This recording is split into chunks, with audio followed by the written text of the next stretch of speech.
आखिरकार इस मुल्क ने एक बड़ी जंग की चिंगारी लगा ही दी है और ये काफी सालों से ऐसा ही चाहता था।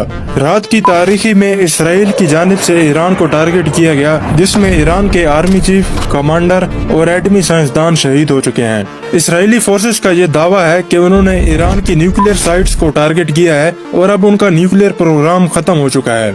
दूसरी तरफ अमेरिका ये दावा कर रहा है कि उन्होंने इस अटैक में इसराइल का बिल्कुल साथ नहीं दिया, वो खुद को इससे अलग कर रहे हैं। लेकिन कल ही अमेरिका ने अपने बहुत सारे डिप्लोमेट्स को उनकी फैमिली के साथ अरब ममालिक छोड़ने का हुक्म दे दिया था।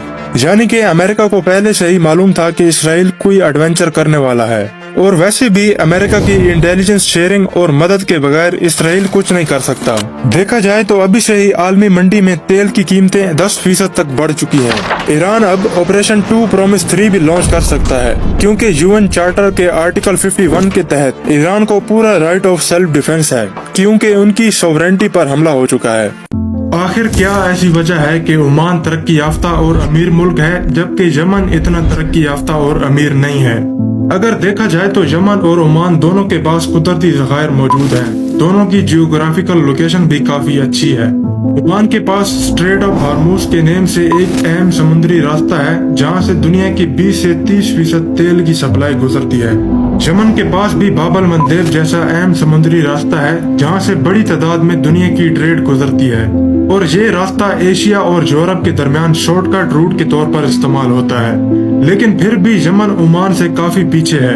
यमन को देखा जाए तो ये मुल्क खाना जंगी और अपने पड़ोसी और मगरबी ममालिक के साथ तनाजात का शिकार रहा है, और यमन काफी मजबूती से फलस्तीनियों को सपोर्ट कर रहा है और प्रैक्टिकली फलस्तीनियों की मदद कर रहा है, जिसकी वजह से इन पर काफी ज्यादा सैंक्शंस लगाए जा चुके हैं।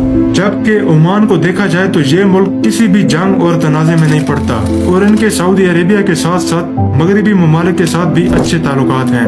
1976 से लेकर अब तक ये मुल्क किसी भी जंग में नहीं उलझा, जिसकी वजह से यहाँ की इकोनॉमी स्टेबल है। दोस्तों, पहले इंडिया पीटता था कि पाकिस्तान बाजी ले गया, पाकिस्तान बाजी ले गया। अब इसराइल के रोने का टाइम आ गया है। बहुत जल्द इसराइली पीएम का बयान आएगा कि ईरान ने इसराइल पे ही हमला कर दिया। ईरान ने ऑपरेशन ट्रू प्रॉमिस 3 के तहत सहूनी रियासत पर 150 से ज्यादा मिसाइल्स दाग दिए। ईरानी हमलों के बाद तेल अवीव में भगदड़ मच गई। Israeli defence system iron Doom बुरी तरह बेनकाब। ये हमले 5 मराइल में किए गए, जिसके बाद पूरा इसराइल आग की लपेट में है। इसराइल के साबिक सफीर ने कहा है कि ईरान के हमलों ने इसराइल को हिला कर रख दिया है। ईरान का यह डिफेंस सिस्टम वापस मुकम्मल तौर पर बहाल हो चुका है, और ईरान ने दावा किया है कि उसने इसराइल के 2 F-35 स्टेल्थ फाइटर जेट्स भी गिराए हैं, जबकि एक खातून पायलट भी गिरफ्तार की है। कहा जा रहा है कि इसराइल के साथ साथ इसराइल के इत्तेहादी ममालिक जैसे जॉर्डन वगैरह भी ईरान के निशाने पे हैं। अल्लाह ईरान की मदद फरमाए और जालिमों को उनके मंतकी अंजाम तक पहुंचाए। आमीन।